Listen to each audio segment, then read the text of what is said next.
This time, I will be going to discuss the best practices in security operations to be adopted or implemented by any security practitioner regardless of positions they have while dealing with their respective tasks in the industry. And guys, this is according to my own experience. No? Ito yung ibabahagi natin. Alam natin no, na mabilis ang pag-unlad ng industriya ng kagwardyahan. Di ba? Ang dami na rin magagaling na security practitioners. Kasi, siyempre, yung competition. Nandun kasi yung competition eh. Kaya yung iba pinipilit gumagaling, di ba? Yung evolution, di ba? Lalong gumagaling. Kasi kailangan yun, yung competitiveness kasi yan ang nagiging isa sa mga dahilan. At dahil dyan, di ba? Batid din natin na lahat ay may kanya-kanyang technical capability or proficiency. Yun ngayon nagiging sandatan nila, di ba? No, habang nagtatrabaho. Di ba? Kasi siyempre hindi naman pwedeng wala kang kakayahan. And of course, this is exactly the reason why, di ba, ibabahagi din natin yung ating natutunan. Para naman yung iba, siyempre kahit paano, malay mo, baka may maniniwala sa atin. Di ba? Kasi nga, gaya ng sinabi ko, ito ay batay sa sariling eksperyensya. Now, itong ibabahagi ko sa inyo, di ba, ay isang approach, o we can call it a security approach known as C6 principles, di ba? Ito yung consultation, communication, coordination, cooperation, collaboration, and contribution, which serve as the foundation for modern, strategic, and proactive, sabihin natin predictive security operations. And bear in your mind that these are interconnected to each other, no? To promote shared responsibility, enhance operational efficiency, and foster trust across all levels of any security organization. Actually, hindi lang naman talaga security ito, no? Kahit anong organization. And by consistently applying this C6 framework or principles, security personnel would indeed elevate their role from mere enforcers of the law, di ba, yung mga patakaran na kanilang ipinapatupad, to valued partners. Kasi hindi lang naman sila nagpapatupad, di ba? Valued partners din sila ng kanilang kliyenteng pinagsisilbihan, no, to ensure safety, resilience, di ba, doon sa organisasyon o kliyente nga na kanilang pinagsisilbihan.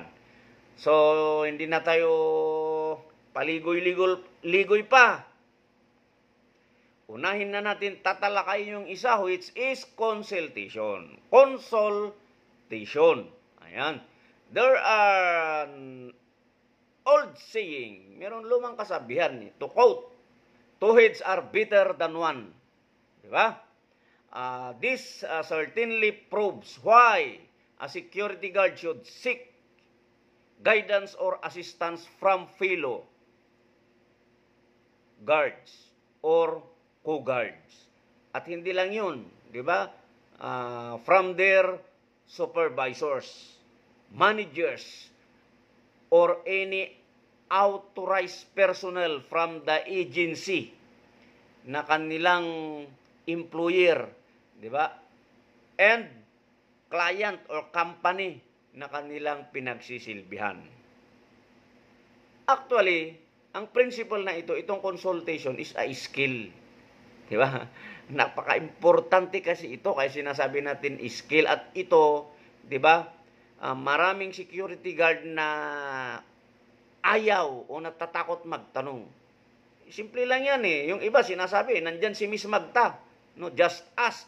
Ask your body. Ask your superior. Pero yung iba kasi, resistance yung iba. No? Because they are assuming for embarrassment, 'di ba? Or fear of being mocked, 'di ba? By their co-guards, 'di ba? Kakantsawan silang bubo o walang alam. Kaya yung iba talaga medyo hesitate sila, nag-aalanganin na magtanong. Nahihiya, 'di ba?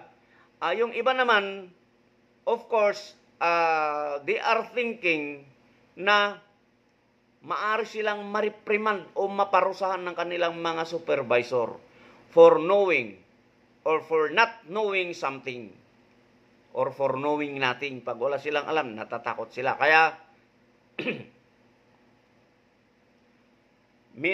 minamabuti nilang huwag magtanong which is not supposed to be. No? Kaya ito ay very crucial, di ba? Yung pagtatanong, di ba? From the part of the guard and of course part of the supervisor. In other words, no, itong pagtatanong na to bilateral yan, di ba? Pwedeng magtanong yung officer, pwedeng magtanong yung guard. Kaya nga may security principle na always keep your men informed. Pag ikaw ay supervisor, di ba? Ganon din yung security guard. Always keep your commander informed, di ba? At always ask your commander in case of doubt or in the absence of instruction or rules. Kaya tandaan natin, ito yung isang sekreto, 'di ba? Kailangan magtanong tayo. Mas sigurado yung nagtatanong, lalong-lalo na kung wala doon sa patakaran na ipinapatupad, wala sa pulisiya yung usapin, 'di ba? O yung involved na bagay na maaring makaapekto sa resulta ng ating trabaho pag hindi natin ito na-aksyonan o naisagawa ng maayos. So, alam nyo na, no? That is how consultation important. Kaya, hindi natin dapat ito baliwalahin. Ugaliing magtanong. Okay, doon sa next topic natin, we will be discussing communication naman. Okay?